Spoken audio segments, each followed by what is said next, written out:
It's another day, left jab, right jab, this is MMA. Mixed martial arts, quick body parts, undefeated when I pick 'em. Who the champ, who the victim, looking in my crystal ball, I predict the winner. Never stop fighting, if you lose, keep your chin up. Know how the game go, I'm a smart fella. Welcome to the show, this the MMA fortune teller.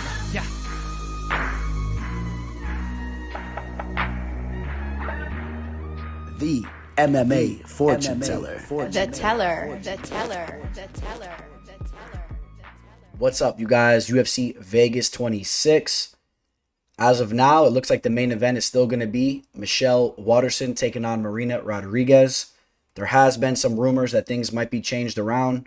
I'll talk a little bit more about that here in a minute, but I think there's some other fights that can technically headline this card over Waterson and Rodriguez, but that's just my opinion.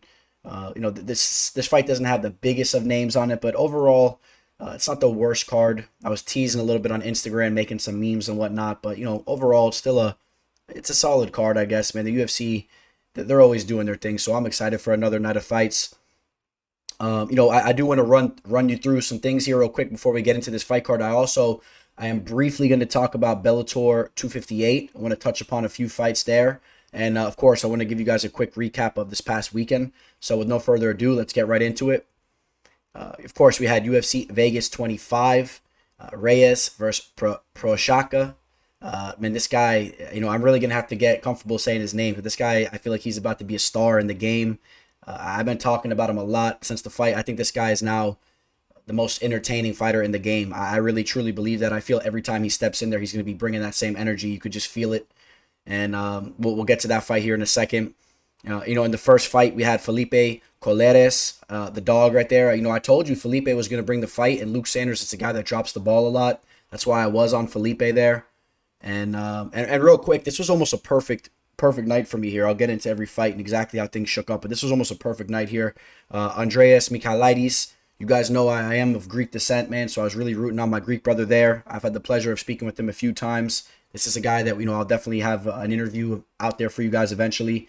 Andreas, in my opinion, looked really good here. He really was able to showcase his skills. He was the aggressor. He was chasing KB, around the octagon, throwing power shots, looking for the knockout. And really, in my opinion, KB was not willing to engage. And I don't think KB is really a UFC caliber fighter, in my opinion, at this point. He doesn't have the heart really to be in the UFC, and then there's no shade in that. He's still a hell of a man and a hell of a fighter compared to any other guy walking planet Earth. But from what I saw from him, he was not willing to engage. He knew he was down, and he was just willing to cruise to a loss there. So I know Dana White's not happy with that one. But big shout out to my brother Andreas there for pulling off the victory. Luma Lugbunmi looked good. Stuff the takedowns. You see, she's still working on her grappling and her takedown defense. Obviously, the striking and the clinch is as natural as it gets, man. But with her Muay Thai, being a real Muay Thai practitioner, Luina Carolina definitely deserved to win that fight. She pulls off the upset over Pauliana Botello. Shame on anybody that was touching that fight there on Pauliano with that high line there. In a fight like that was a complete trap. If anything, Carolina was probably the way to go. And I think she definitely did enough to win 2 rounds there. So even the split wasn't necessarily accurate. Speaking of inaccurate splits, I guess I shouldn't say it like that. I know some of you guys are probably upset, but I thought Kai Kamaka did enough to win this fight here. And again, big shout out to Kai boy. I've had him on the show. He's a hell of a guy. I thought he did enough to take the fight there. It was a hell of a fight though, and big props to TJ Brown for going for the subs late in the fight too, not even caring about position, going for the finish. That was an excellent fight, and props to both those men there. Luana Pinheiro, this is where we start things off with the official bets. I had a major play in Luana, 5-unit play. She pulls it off for me, using the old Aljamain Sterling tactic of selling it. And, that's how I look at it. She definitely sold it. But let's not get it twisted. She was in complete control of that fight. You saw the judo takedowns. I thought she was, on her way to pulling the victory off. And for whatever reason, she looked to just take the easy route out. I guess maybe she was smart enough to know what was going to happen, and it was definitely an illegal kick. But I said that she definitely sold it, because if you run the tape back, when she got up kicked to the face, she paused for a split second, and you see her eyes look at the referee before she fell down. That's not how it works, man. When you get rocked like that to the point you're getting carried out of the octagon, you don't stop for a second and look. You're just flatlined. Another thing to keep in mind, right? Her coach, or her boyfriend or whatnot, Matthias Nikolai, UFC flyweight fighter, he's carrying her outside the octagon to the back. Okay, if she was really injured, in the way that she was trying to sell it, don't you think that the UFC would have had to stretch her out there and they would have been, properly taking her out of there? So these are things you got to look into, man. You always got to pay attention to these small details. Nevertheless, she came through. I was happy. I saw the money come back in, and I was very happy there. Merab Dvalishvili takes out Cody Stamann. I know Cody was a little bit upset with the decision. I don't know what he was talking about there. Cody's still a tough fighter, but Merab handled business. He's an absolute beast. Merab is a little Khabib, to an extent, and I'm excited to see him back in there in his next fight as he moves through the ranks. And the same I could say here for Sean Strickland. I'll say the same thing, man. Sean Strickland looks really, really comfortable on the feet. Styles on Krzysztof Jotko, and I'm really excited to see who Strickland's going to be in there with next. Now, this next fight, this brings us to our second of my 4 plays in the night. I feel like I was robbed here. Obviously, it was a stalemate. I got my money back. I was on Dustin Jacoby at dog odds. I felt like he won this fight, pretty easily. The second and third rounds were all his. And the only debate was that first round at 10-8. If you really watch that round back and you hear, both sides of the story, I definitely side with Jacoby. He was never in fear of that fight being stopped. And I thought, he was getting controlled and he was getting taken down a little bit, but he was constantly bouncing right back up. He was weathering the storm. And I don't think it was really warranted for a 10-8. But again, that's not why this fight ended up being a split decision. This fight ended up being a split decision because one of the judges scored a 29-28 for Cutelaba, meaning that he gave him the second or third, which is BS. These judges still can't get it right. So that they took some money out of my pocket there, but it's all good because we hit our next 2 plays. And our next 2 plays, as you could see, was Giga Chikazi, who looked amazing. Grabbed him at -150. I was all over him. That was such a gift. I know Cub was looking good as of recently, but nah, I was on Giga all day. And you better appreciate getting Giga at those types of odds well you can, because before you know it, these lines are going to be really high on him. Yuri Prochazka, I grabbed him as well. It was basically a pick'em, and I was all over him here. I thought that the longer this fight went on, he would just take over and break Dominic, and I think that's definitely the route it was going to go. Yuri got rocked a little bit, but you saw it. He was pressuring Dominic the entire time, and then hit him with one of the most spectacular finishes I've ever seen with that spinning back elbow. This guy is now becoming a major star in the game, and now there's talks of him, fighting for the belt next, and I would love to see it. A fight between him and Jan Blachowicz would be amazing. And remember what I was telling you guys about why John Jones left this division. John Jones doesn't want to fight guys like Yuri, the Dominic Reyes fight. I told you how I felt about that fight, and Dominic's losing to these guys now. John Jones, he don't want to fight guys like Jan Blachowicz, Yuri. He doesn't, Yuri Prochazka. He doesn't want to fight guys like Magomed Ankalaev, Alexander Rakic. He doesn't want to fight these guys. I'm telling you. And he's hiding out right now, man. That's the way I look at it. For all you Jones fans, no disrespect. I love you guys too, man. Settle down. But that's going to be the recap. It was a very, very profitable night. Shout out to everybody that rode with me. And moving on to this upcoming weekend's card, we're going to keep things going hot. We're going to keep it perfect for this upcoming weekend as well. I got some very, very nice plays coming up for you guys. And we'll be getting to that card here in a second. But before we do that, I do want to briefly touch up on Bellator 258. So let's get to that as well. All right, so Bellator 258. Obviously, the biggest fight that was supposed to take place in this card is not happening, unfortunately, being the Yoel Romero versus Anthony Johnson fight. But fortunately enough, Anthony will still be fighting on the card. He has a new opponent. We'll be talking about that here in a second. And, Yoel has some issues going on. I believe it was, what was it again? He failed some pre-fight medicals. Something a little strange going on there with him. But it is what it is. A little upset that James Gallagher versus Patchy Mix fight's not happening as well. So we look at some of these early fights. We got Henry Corrales, always a tough outing. You take a look at 2 of his most recent losses against, high-level competition. I'm hoping that we see Henry bounce back with another victory there. Fighters to keep an eye on, Johnny Eblin, undefeated at the moment, taking on Daniel Madrid. How about Logan Storley, coming off his first loss in a very, very close fight to one of the best welterweights on planet Earth.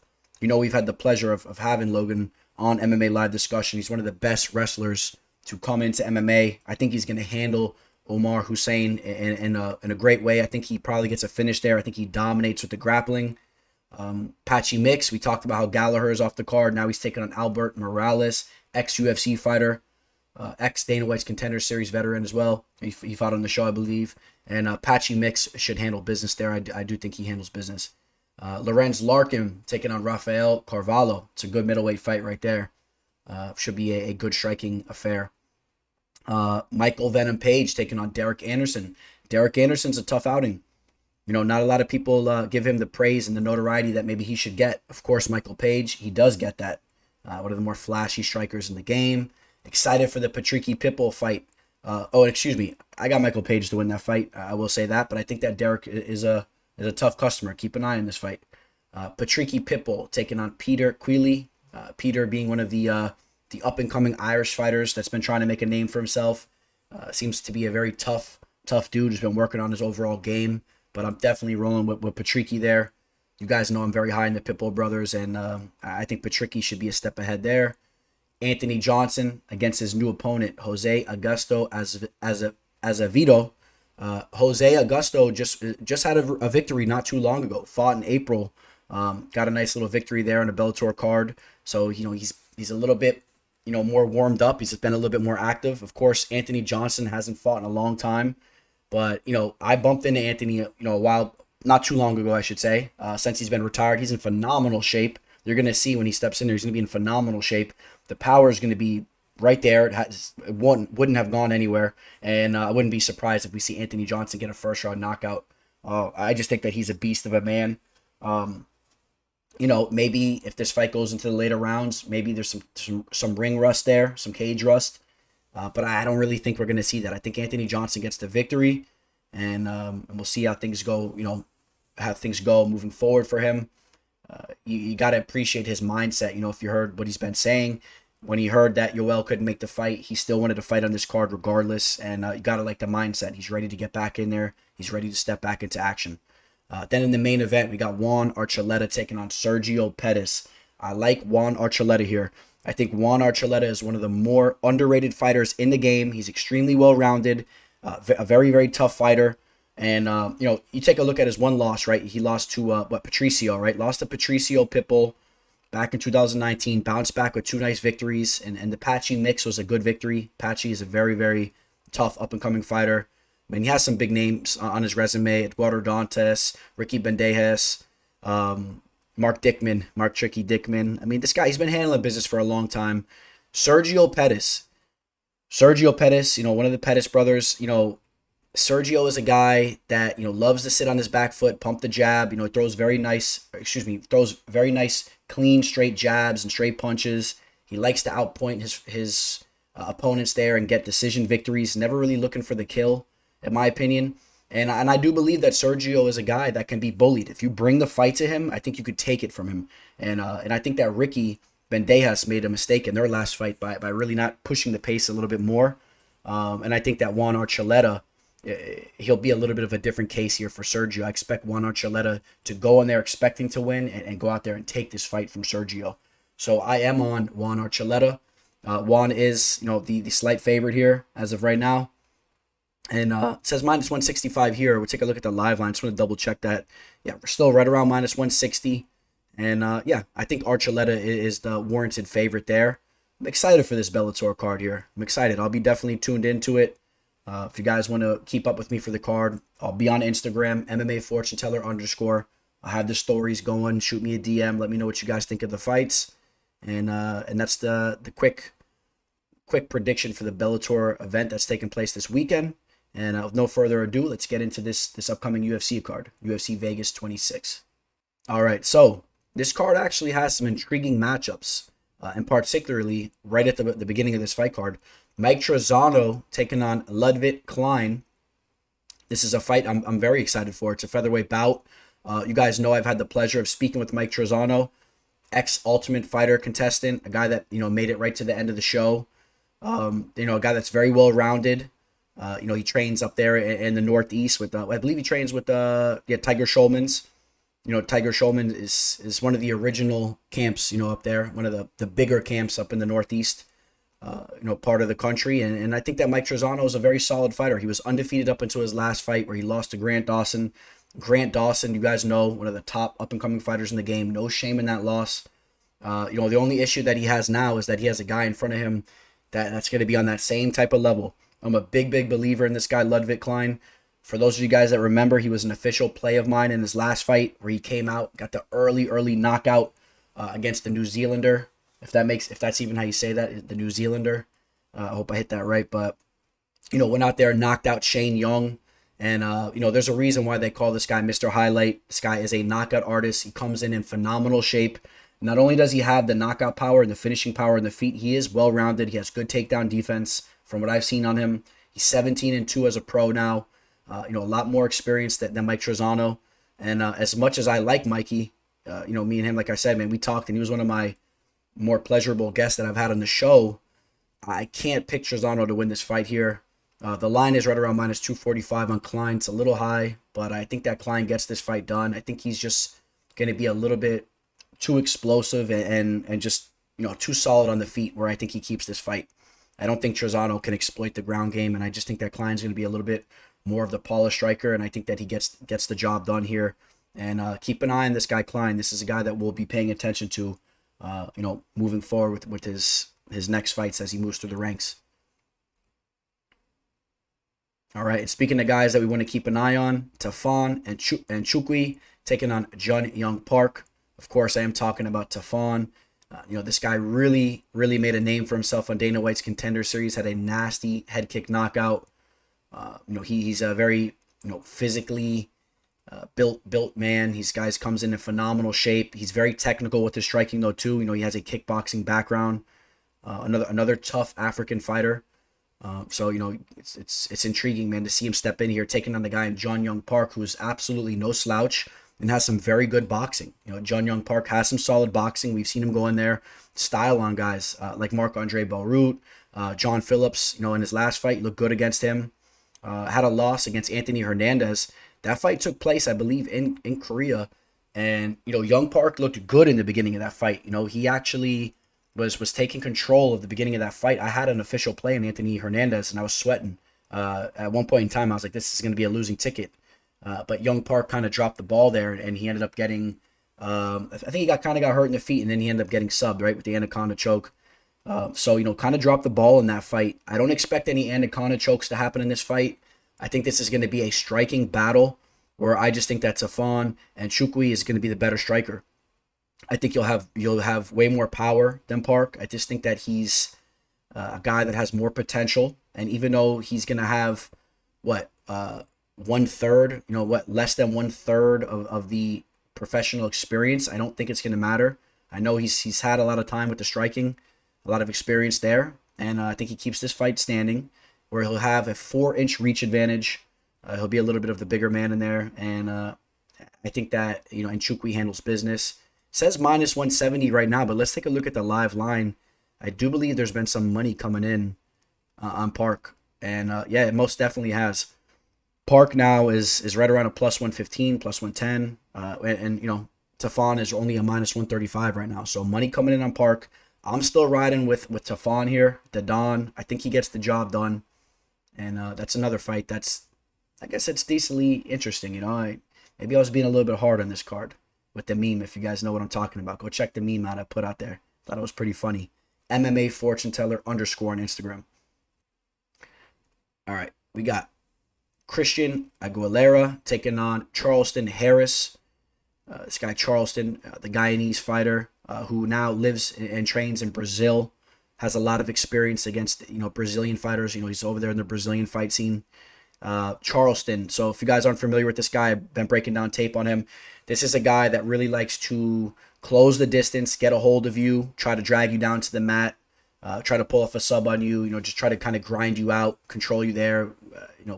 He's kind of the believer from what I see in his fights. If he's controlling you, and he's pushing you up against the cage, or if he's leaning on you, he's going to edge out these decisions. Does have some power in his hands too. I saw one fight in particular where he absolutely shut the lights off on his opponent. Even though he looked a little tired in there in the second round, he kind of has a laboring demeanor. You know, he still chucked a fastball, hit the chin, put this guy out. So definitely has power as well. We know Aguilera has power. We saw it as of recently. What was it, 2 fights ago? Knocked out Anthony Ivy early. You know, lost to Sean Brady in his last fight. Sean Brady is an undefeated 5-star, 4-star prospect in the game right now, in my opinion. So maybe don't put him under the microscope too much, as I like to say. You know, Aguilera is going to have an opportunity here. And I think that this fight, you know, once it hits the middle of the second round, I think whoever has the better cardio and who's the fresher fighter is going to be the person that takes this fight. You know, I'm kind of close on this fight, to be honest with you guys. You know, even though, you know, yeah, Harris is coming in. Right now they have him at minus 145. Take a look at the live line real quick. I don't know. Yeah, here it is. Yeah, it's still right around minus 152, minus 150. I have the line in my mind a little bit closer than that. So maybe the value is going to be on Christian here. But I am going to take Harris to win this fight because as a straight up pick 'em, I do think that there's some things that Harris shows that he might be able to edge out Aguilera. And that's in regards to the grappling, in regards to the clinch and the cage control. Maybe he gets a couple takedowns. And he like I said, he has that X factor of power in his hands as well. So I'm gonna go with the UFC newcomer who's coming off a big win too. By the way, you know, you take a look at this victory that he has over here against Saigid Gamegov. I don't know if I butchered that name there, but a guy that's 17-1. He pulled off the Darce choke on him. And if you check out Harris's resume, that's not the first Darce choke that he's hit. And you could pull up some fight tape on him on YouTube. You know, he's pulling off some nice Darce chokes, reminiscent to Tony Ferguson. You know, really getting his arm under there and you know, putting a nice squeeze on it and getting some finishes there. So this is a guy, has some submission abilities, can shut your lights out, and he'll be the guy I think will be pressing Aguilera. That's why I like him to win this fight here. And my pick is Charleston Harris to win the fight. All right, we got some big boys throwing down. Maurice Greene taking on Marcos Rogério de Lima. I think this is a fitting matchup here. You know, two guys that you know, kind of resemble each other in some aspects. Obviously different in others, but Maurice Greene, a guy that likes to pump the jab a lot, always has a crazy reach advantage in all his opponents. He will here once again. He has a 7-inch reach advantage. I always say when we talk about him, you want to see a basketball player, you know, fight inside the octagon. He's one of the more closer situations we could see to seeing that. So, you know, Maurice Greene, Ultimate Fighter, contestant, has good cardio. You know, if you don't put him away, he'll be there the entire fight. He'll be back in your face trying to outpoint you and trying to steal a decision off you. He's tricky with his submissions. He has some crafty submissions. We saw him pull off that, was it the Ezekiel choke or whatever you want to call that, the OSP choke, was it? Yeah, whatever you want to call it. But actually, no, I think it's, what choke was that, man? What do they call it over here? But it was the choke that we seen, you know, Alexio Oleinik pull off a lot too, right? Speaking of Alexio Oleinik, you know, when he got the armbar, he was just, you know, a little bit of a step ahead, you know, on a different level, in my opinion, than Maurice Greene. The modified choke from bottom, that's what they want to call it there. But, you know, you guys get my point. It's a choke that we've seen Alexio Oleinik pull off his back. So, you know, Maurice Greene does have some tricky submission skills. Marcos Rogério de Lima, the Brazilian fighter, in my opinion, more of a meat and potatoes type of fighter. He'll go in there and he'll try to knock you out. I think he has underrated power and underrated striking. And, you know, does drop the ball a little bit. He'll start a fight off, you know, looking good. And then all of a sudden, before you know it, he's making some mental lapses in there and he's dropping the ball. You know, got submitted by Alexander Romanov in a very strange way in his last fight with that forearm choke. Knocked out Ben Sassoli before that. Lost to Stefan Struve. Talk about him dropping the ball. That was a fight he looked good in the beginning, but then he faded out and he got subbed. And I think that he has cardio issues. The longer this fight goes on, I think it favors Maurice Greene. And yeah, I'm going to take Maurice Greene here. I'm going to take the dog here. I know that Maurice Greene's not always the most, you know, favorable fighter to pick. You know, he does. I mean, he's won 2 of his last 5 fights. You know, but these guys that he's been losing to are decent competition. And, you know, Greg Hardy, an underrated fighter. I'm going to say that Maurice Greene will have the cardio edge. And I think the later this fight goes, if he can survive the early onslaught, he can steal a decision or maybe pulls off a late submission here towards the end of this fight. So we'll take the I call him the Crockett boss, but the crochet boss, but AKA the Crockett boss, Maurice Greene. All right. So going from the biggest boys, that we could speak of, the biggest weight division, we're going to drop down to the smallest weight division as far as the men's UFC fighters go, down to the flyweight division. Ryan Benoit taking on Zarrukh Adashev. Adashev, a guy, has a lot of professional kickboxing experience. Only has 6 professional fights as an MMA fighter. This is a guy that stepped in there on short notice, taking on Tyson Nam in his UFC debut. Got slept on the feet. So, riddle me that. This guy is known as one of the best or one of the better kickboxers to come over to the MMA scene, to the UFC. Gets knocked out on the feet by Tyson Nam. Tyson Nam does carry power, though, and I think that Adashev was kind of underestimating him. And we've seen this a little bit, right? We saw this with Gokhan Saki. Sometimes these big kickboxers come over, and it's a little different. They're worried about the takedown. The gloves are smaller. They think that they could kind of, roll with punches a little bit, or they think they could roll with punches as easily as they could in kickboxing with the gloves and whatnot. It's a little bit different over here, You get touched up with one solid shot from these small gloves, you're put out. And that's what happened in that fight.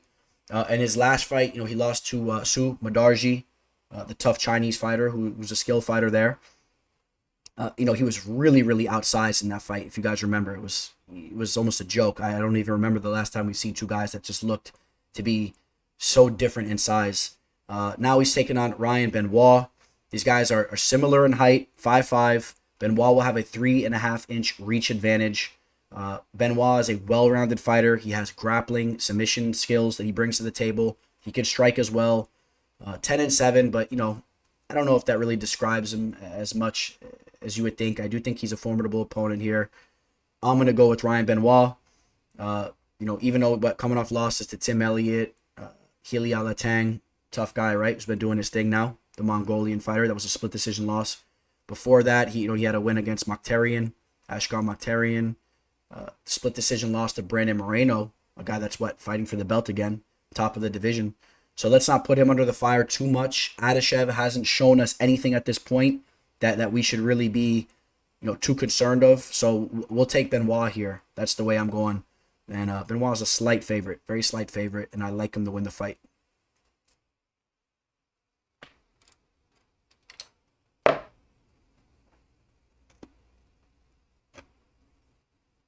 All right, guys, we hit the main card here. If you guys could, man, please hit that like button for your boy here. Hit that like button. Subscribe to the channel if you guys have not already. Catch me on Instagram, man. Go give me a follow, MMA Fortune Teller _. This is a very solid fight that was thrown onto the card. Anytime Cowboy Cerrone's fighting, I'm intrigued. I'm interested. One of my favorite fighters of all time. Who does not like Cowboy? Yeah, pull up the resume on Cowboy. As of recently, it's been a tough one. But look at the level of competition. Lost to Tony. You guys remember how that fight played out? He ended up blowing his nose. The eye swelled up, but he was getting hurt in that fight. Got knocked out by Justin Gaethje. Lost to Conor McGregor. I don't think he lost to Anthony Pettis. I did think he won that fight. So just put a little asterisk on that, man. I thought he looked good in that fight. So don't sleep on Cowboy's skills. He's still, bringing them to the table. That was less than a year ago. Then he had the decision, the majority decision against Nico Price, which that was a little bit of a weird one. I think there was a point deduction, right, on Nico. But Nico Price is a tough customer, and Cowboy had his moments in that fight. Alex Morono is a guy very quick on his feet. He likes to bounce in and out. He has good striking, good submissions. I just think that I think Cowboy should be better everywhere this fight goes. I think he should be a little bit better everywhere this fight goes. I don't care if he's 8 years older in age. I know Cowboy has enough juice in the tank to take out a guy like Alex Morono. Alex Morono is a guy that starts off hot. He looks good usually in the beginning of his fights and does fade or drop the ball in a lot of spots. We saw that against Anthony Pettis. He was looking decent in the beginning of that fight, and then all of a sudden, he's getting rocked by Anthony. And Anthony Pettis is, I don't know, not the biggest believer in Anthony, to be quite honest. Anthony Pettis, getting beat up by guys like Nate Diaz, who, one of his more recent fights, Anthony Pettis just lost over in PFL to a tough fighter, Clay Collard, who has some professional boxing experience. Stick around for also if you guys want. I'm going to start doing this at the end of this prediction video. I'll timestamp it as well, but gonna brush upon some MMA news and whatnot if you guys want to hear that. But Nate Diaz, of course, pulling out of the fight, which I completely expected him to do. But so my point is, Alex Morono faded towards the end of that Anthony Pettis fight, and I just think that he gives his opponents opportunities in there. Even if he starts off looking good, he will give them an out. I remember the Nico Price fight way back in the day. Was looking good, I think, towards the beginning of that fight, and then all of a sudden gets hurt by Nico there. I think Cowboy's going to look good on the feet here. Cowboys can more than hold his own on the mats. You guys know that. Cowboy will be the bigger guy here, slightly, the bigger dude. Brings in a good frame for the weight class. I think, well, maybe not against anybody here, but against a guy in Alex Morono. I think that the frame will hold up against Morono, no problem. Alex Morono is not the biggest of opponents here. So even though it's in the welterweight division, and I like Cowboy. I think Cowboy gets it done. I think he uses his Muay Thai, and I think he'll be a step ahead of Morono. And again, keep an eye on the fact that Morono might start off looking kind of good, but Cowboy should cruise into things once he hits it into second, third gear. The only thing you do want to keep an eye on, be a little bit cautious. Of course, sometimes Cowboy drops the ball in the first minute and could just freeze up in there and lose the fights like that. If Alex Morono is smart, he will go out there and try to bum rush Cowboy, just go for that finish right away. Because if he doesn't get that finish early, Cowboy will be cranking the gears up and he'll go in there and he'll take that fight.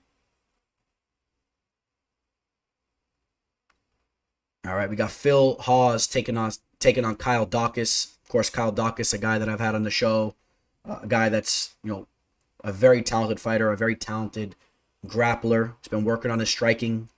He's very big for the division, very rangy. Brings in a 6'3" frame with the 76-inch reach. Even though Hawes is going to have a 1.5 reach advantage, which is quite impressive, right, for a 6-foot frame there. Phil Hawes, a physical specimen.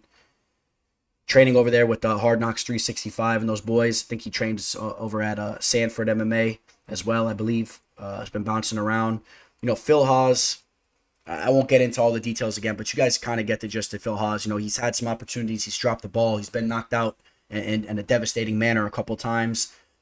Recently, he's been putting it together and, winning these fights here. But I will say this. You take a look at his last fight against Nasruddin Amavov. That fight was very close to being finished by Amavov. Hawes was out on his feet there for a little moment. And unfortunately, Amavov wasn't able to capitalize and seal that off. But Hawes has issues with his chin. If you do connect on him, you will put him on Queer Street. You'll see him wobbling in there. And he fades. He definitely fades. In all of his fights, he slows down in a major way. I think Kyle Daukaus is going to be on him in this fight. I want to see Kyle Daukaus mixing things up with the striking and the grappling.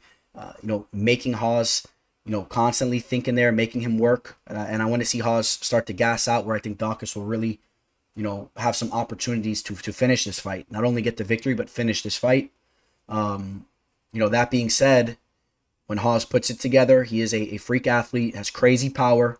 We saw him shut the lights off in the Dana White's Contender Series fight against Bastayev, but also against Jacob Malkoun. We saw him shut the lights off very early in that fight.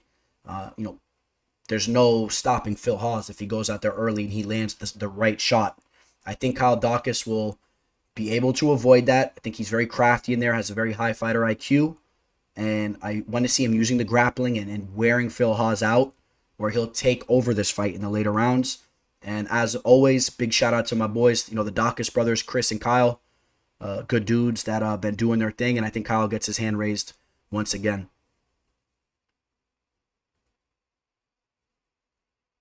All right, Diego Ferreira taking on Gregor Gillespie. Gregor Gillespie stepping back in there after being devastated by Kevin Lee, where he was just absolutely decapitated, put out unconscious. Gregor Gillespie brings in some of the best wrestling credentials that we've seen inside the octagon. He's absolutely relentless in there.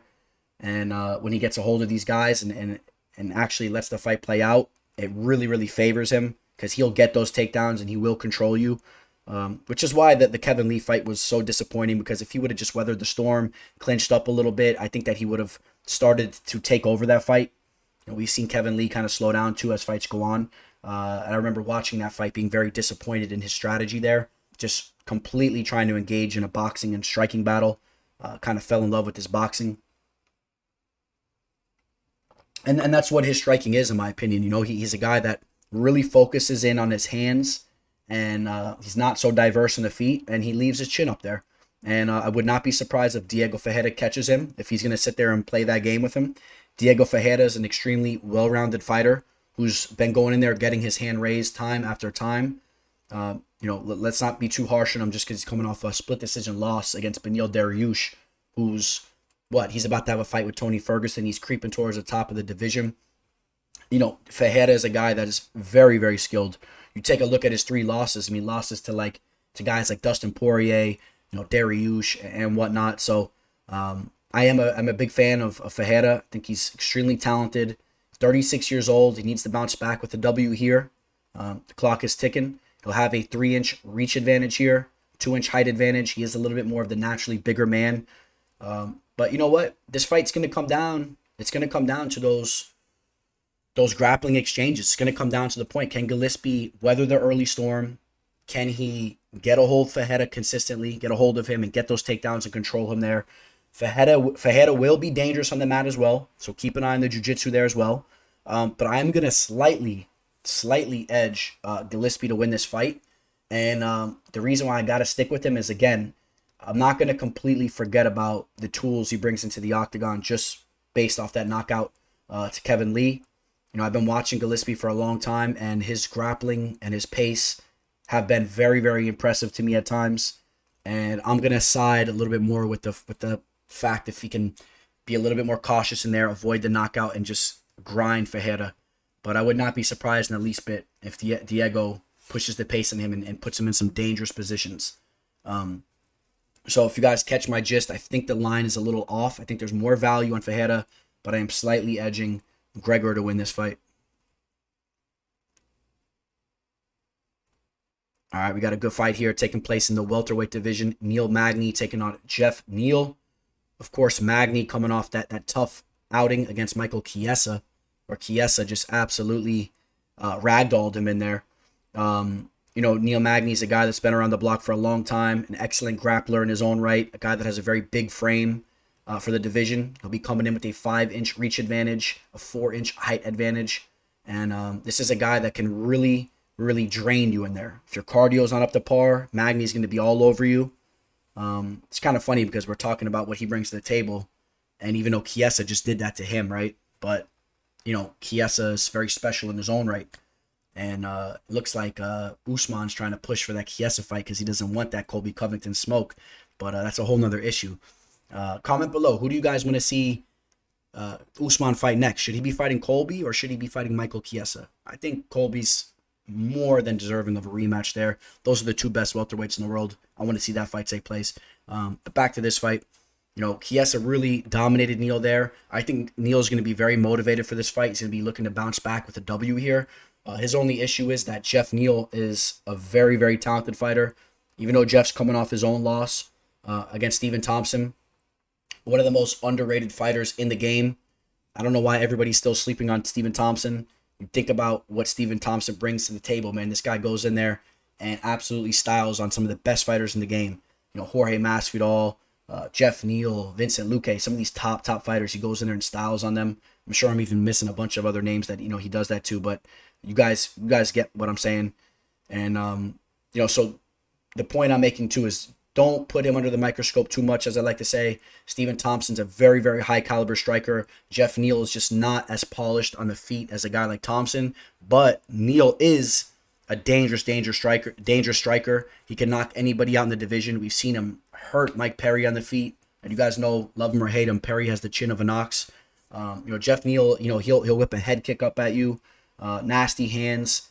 It's taking out guys like Nico Price, Belil Muhammad, knocked out Frank Camacho.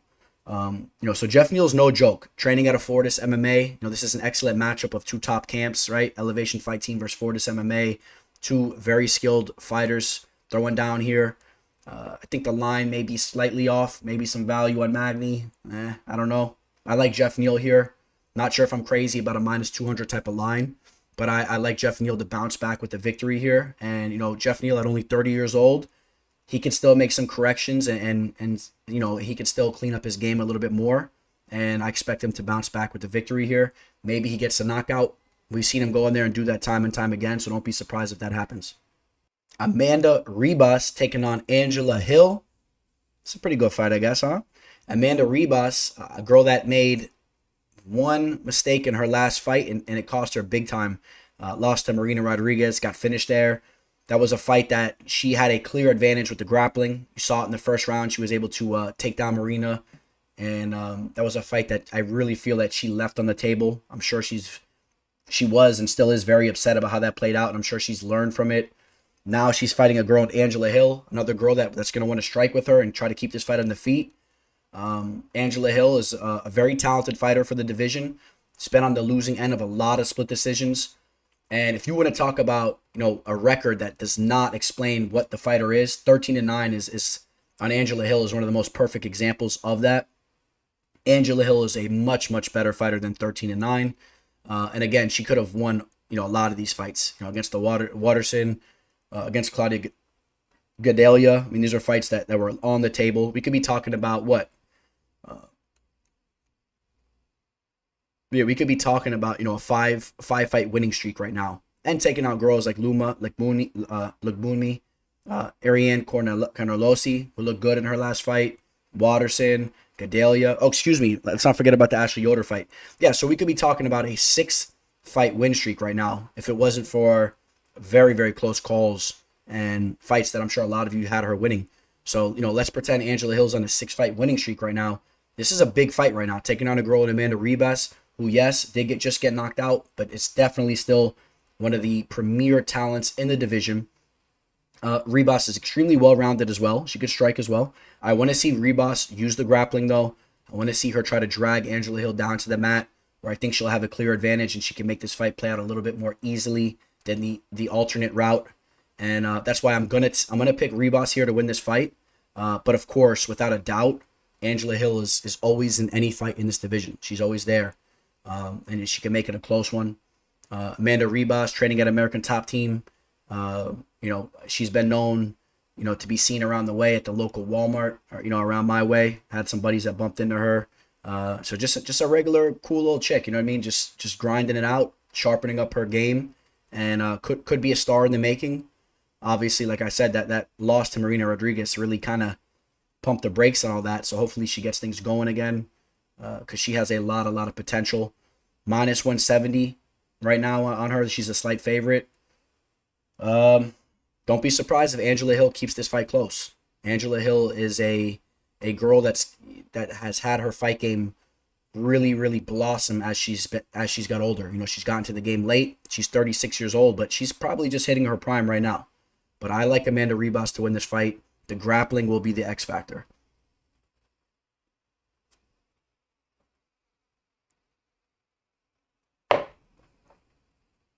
Ben Rothwell taking on Philipe Lins.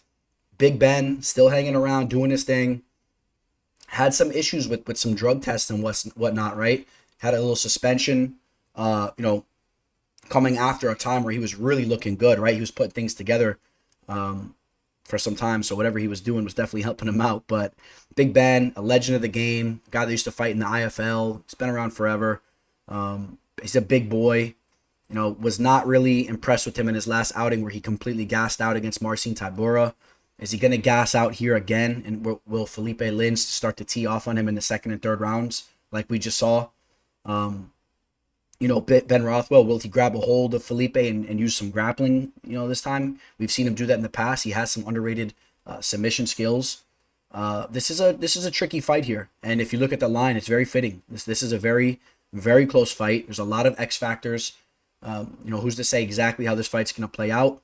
I'm a fan of Rothwell's. I'm always trying to root the guy on and whatnot, but I just, seeing him gas out the way that he did in that last fight against Marcin, I'm kind of edging Philipe Lins to win this fight. Philipe does have some decent hands. Philipe is a guy that has a very slow, a very how do I say that? Doesn't have good cardio. Slows down a lot in the later rounds as well. So I wouldn't be shocked if both these guys are gassed. But I still think that Felipe's technique will be better with the strikes, where he could just, throw those straight punches and land a little bit more effortlessly. Where Ben Rothwell will be gassed out. He'll be trying to throw those power hooks and he won't be landing. And the judges will edge with Lins there. End up siding with Lins. Coming off 2 losses. Lost Andrei Arlovsky and Tanner Boser. I think that Philipe Lins can get this fight done. And I don't like to pick against my boy Big Ben. I've always been a big fan of his. But you guys know how it goes, man. I got to keep it official here with you guys. I do edge Philipe Lins to win the fight.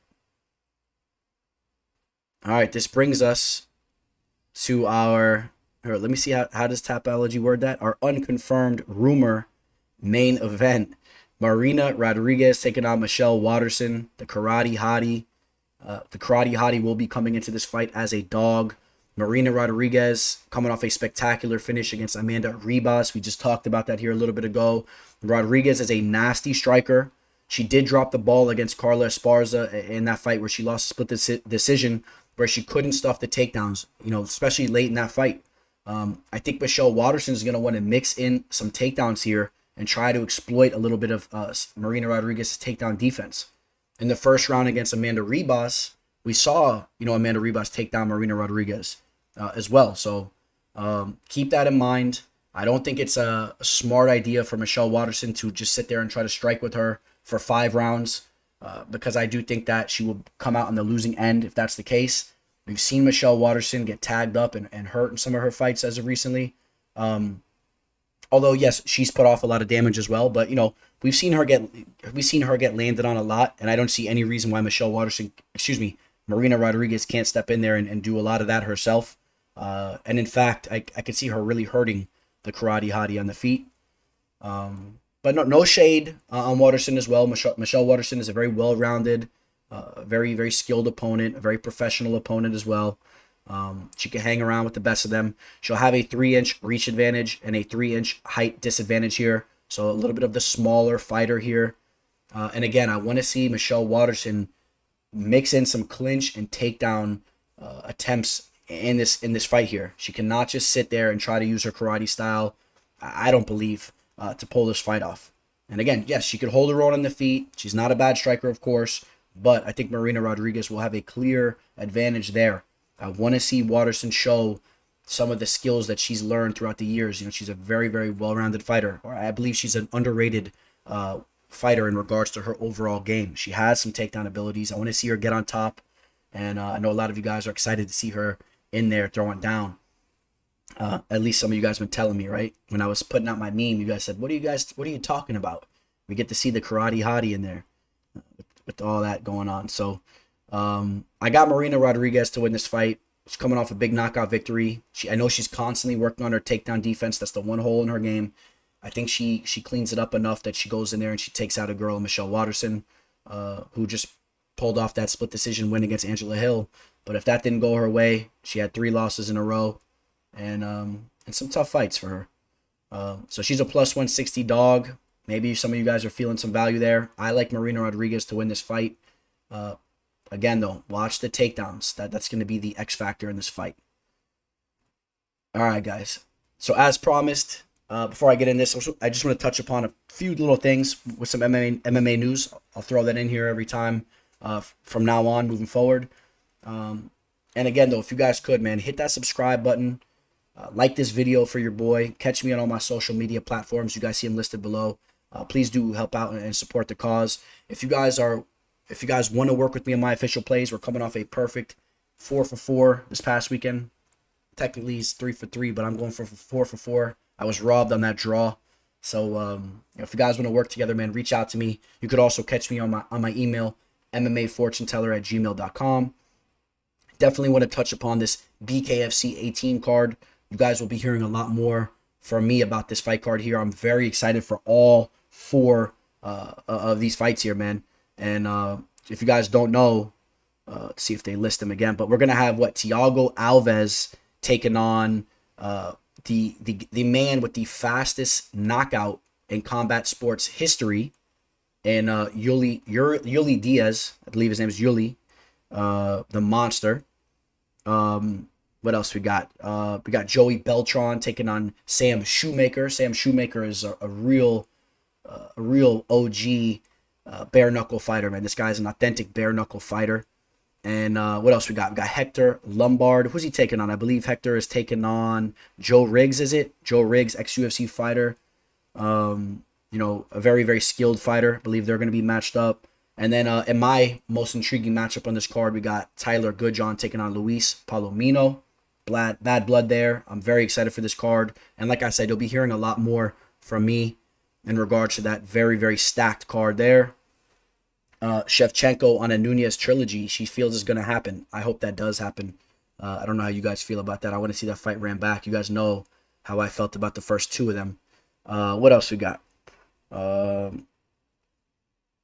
Cormier believes John Jones doesn't deserve that McGregor money. Should get Khabib pay instead. I guess I would agree with that analogy because Jones doesn't bring the same eyes that a McGregor does. And if you illegally streamed that Triller fight, you better watch out. They're coming for you. But on a serious note, I wouldn't worry about that. I don't think they could do nothing about it. All right. So what else we got? Joanna Jędrzejczyk had a nasty cut on her leg, so I know she's gonna be trying to heal that up. Sean O'Malley gets matched up with Smoka leading into UFC 264. I think Sean O'Malley is gonna smoke Luis Smoka, so keep an eye on that.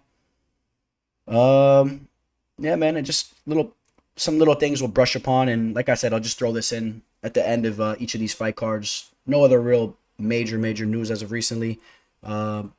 I want to wish all you guys good luck going into this upcoming weekend. Got a lot of fights to watch. Of course, you got PFL going down, Bellator, the UFC event, and I hope you guys all have a profitable weekend. I think there's some money to be made out there for sure. That's about it. You guys all have a good rest of your week. And on that note, signing out, The Teller. The MMA Fortune Teller. The Teller. The Teller. The Teller. The Teller. The Teller.